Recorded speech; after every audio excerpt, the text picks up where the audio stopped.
Здравейте, аз съм Табелката и това е първият ми клип за серверът Minecraft в България.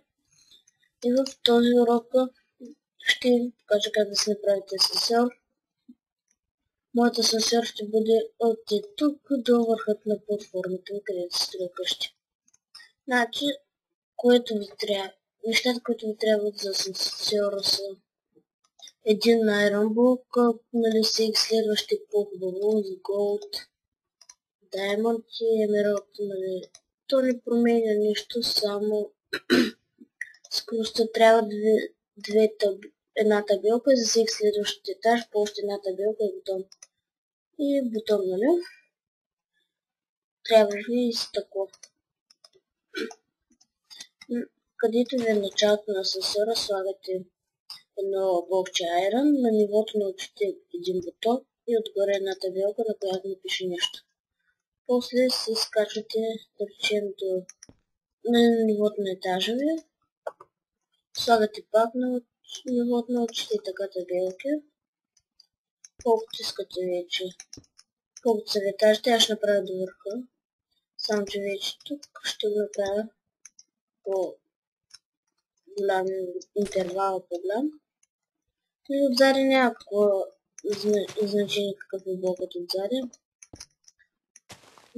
Колкото да има блок. Но вече да може да справите хубави дизайн. Може да справите дизайните на всичко и да. Така, тук с ляв или с десен, както искате. С десен или с ляв и с двата бутона на мишката става да вдигнете табелките.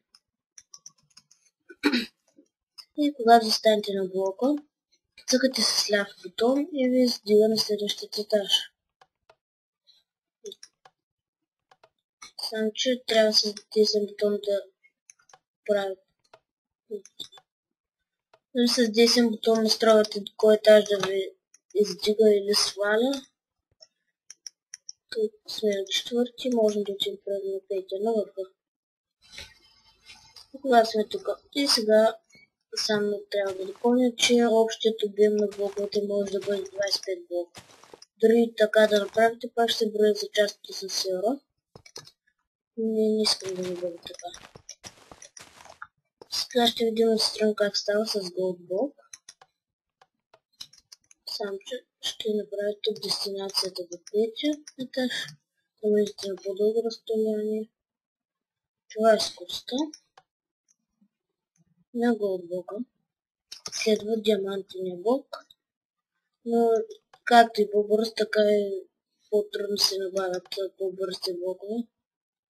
То даже май диаманта е по-бърз от емералда.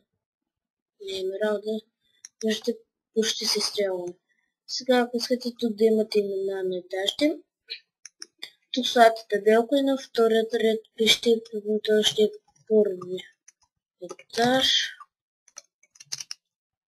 И само че тук трябва да е дестинация в въпроса. На втори етаж. Трети, само да видим. Тук искаме на четвъртия. На петия. И сега това е първи етаж, значи от петия се слиза до първия. И като цъкнете с 10 тон да се отдейте наново, ето за първи етаж. Може да сложите някои други имена. И така се прави с имената. Всеки етаж както искате. За да обаче да направите този асансьор, трябва да имате rank user или там по-горните ранкове, например VIP или Mega. Аз съм ранг Mega, за това мога. И ако бях юзър или VIP, всъщност май е само за VIP и Mega. Това не всъщност е от голямо значение, ако искате да си направите.